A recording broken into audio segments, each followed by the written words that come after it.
आप सभी को मेरा नमस्कार। मैं अभिषेक सिंह आपका स्वागत करता हूं अपने चैनल पे। स्पॉट राउंड होने वाला है, आपको पता है उसका रजिस्ट्रेशन स्टार्ट है। स्पॉट राउंड पे एक वीडियो मैंने कट ऑफ पे बना दी है, बीएससी वाले स्टूडेंट जाके जरूर देखें, वो बहुत ही इंपॉर्टेंट वीडियो आपके लिए होने वाली है। आज इस वीडियो में स्पॉट राउंड की सारी इन्फॉर्मेशन अपन जानेंगे, कौन सी गलतियाँ हैं वो आपको नहीं करनी है। अगर वो गलती आप कर देते हैं तो कहीं ना कहीं स्पॉट राउंड में आपका एडमिशन लेना मुश्किल हो जाएगा, है ना। तो सबसे शुरुआत वाली बात यह है कि भैया जैसे ही मॉपअप राउंड का रजिस्ट्रेशन होगा, वो एक न्यू काउंसलिंग है, नया रजिस्ट्रेशन है, जिसमें नए तरीके से प्रेफरेंस भरने को आपको मिलेगा।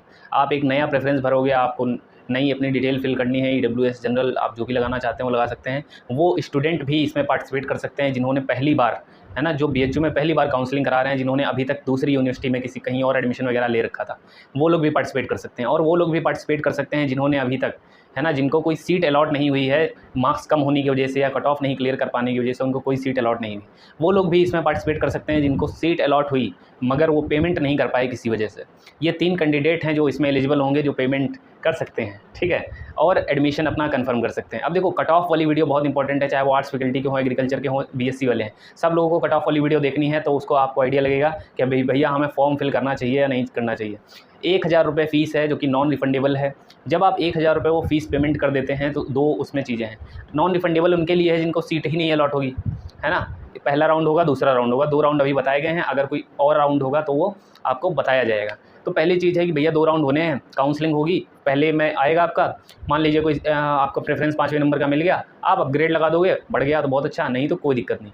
अब सीन ये है कि भैया हमें ये पता करना है कि जैसे ही हमें सीट अलॉट हो जाती है तो आपको पेमेंट करना है। पेमेंट के बाद आप एडजस्ट पेमेंट, जैसे पेमेंट कर दिया, मान लीजिए 10,000 आपका हुआ, अगली कोई ऐसा कोर्स आपको अलॉट हो जाता है, मान लीजिए BTech dairy technology, food technology अगर आप लेना चाहते हैं, एक्स्ट्रा पेमेंट है तो भैया एक्स्ट्रा पेमेंट तुरंत करिए, है ना। जैसे ही अपग्रेड हो जाता है तो एक्स्ट्रा पेमेंट एडजस्ट करिए, तो आपकी वो सीट कंफर्म हो जाएगी। अपग्रेडेशन का ये आपका सीन रहेगा। विड्रॉल का ऑप्शन कब तक रहने वाला है, रेगुलर राउंड वालों के लिए बता दूं कि विड्रॉल का ऑप्शन जब तक स्पॉट राउंड की सीट नहीं बता दी जाएंगी तब तक आपका विड्रॉल का ऑप्शन रहेगा। एक और चीज़, आप लोग फॉर्म कैसे फिल करेंगे, है ना, वो चीज़ तो है ही। उससे पहले आपकी जो वैकेंट सीट आएंगी, उन वैकेंट सीट में आप अपना कोर्स देखिए, उस कोर्स में देखिए आपकी कितनी सीट वैकेंट हैं, उस और आपके मार्क्स कितने से कम रह रहे हैं। मैंने आपको बताया किन किन स्टूडेंट को स्पॉट राउंड में एडमिशन लेने के लिए आपके कितने नंबर होने चाहिए, तो आपको, है ना, जो फॉर्म है वो फिल करना चाहिए, वरना आप 1000 रुपये अपने गंवा सकते हैं। आपके पता चला 50 नंबर कम है, 100 नंबर कम है, आप फिर भी फॉर्म फिल कर रहे हो, तो भैया सरकार की जेब में जाने वाला है ना, आपका नुकसान होगा।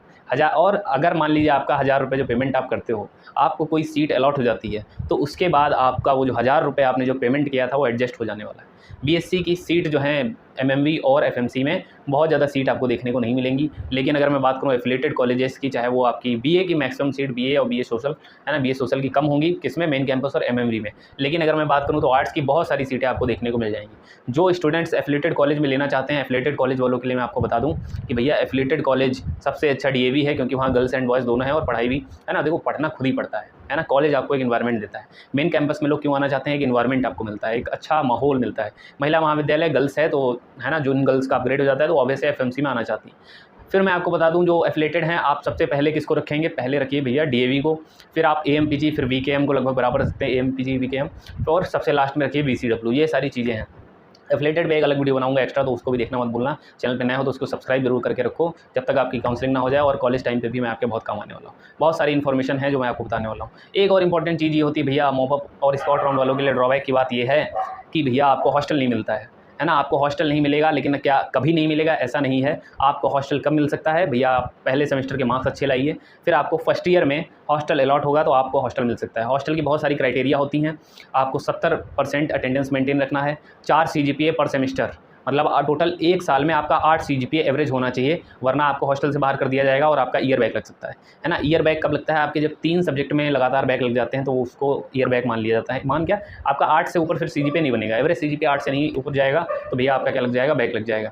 कॉलेज में भी क्या बता दूँ, कॉलेज में जो साइंस के स्टूडेंट हैं, चाहे वो BSc एग्रीकल्चर हो चाहे BTech के हों, 70% अटेंडेंस क्राइटेरिया है, उसको मत छोड़िएगा, वरना आपका एडमिट कार्ड आने में दिक्कतें हो सकती हैं।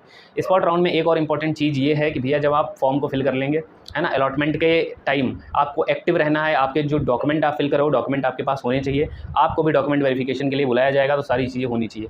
आप किस चीज़ के लिए अंडरटेकिंग लगा सकते हैं, तो मैं आपको बता दूं, अगर आपकी 12th की मार्कशीट और आपकी जो 12th की मार्कशीट हो गई, एक आपकी जो TC हो गई, इन चीज़ों के लिए आप अंडरटेकिंग लगा सकते हैं। और देखिए, जो लोग EWS में अप्लाई करना चाहते हैं, आप पहले जो कोर्स लेना चाहते हैं, आप BSc में लेना चाहते हैं, आर्ट्स में लेना चाहते हैं, सोशल में लेना चाहते हैं, एग्रीकल्चर, BCom, कहीं भी, आपको सबसे पहले अपनी कैटेगरी की सीटें चेक करनी है ना, वरना आप जनरल में डालिए। जनरल की सीटें हैं तो जनरल में कर लीजिए। अगर पता चला एक सीट है ईडब्ल्यूएस में और जनरल की 7 सीटें हैं तो आप जनरल में फिल करिए, अगर आपके मार्क्स लगभग बराबर हैं, 4-5 नंबर का डिफरेंस है।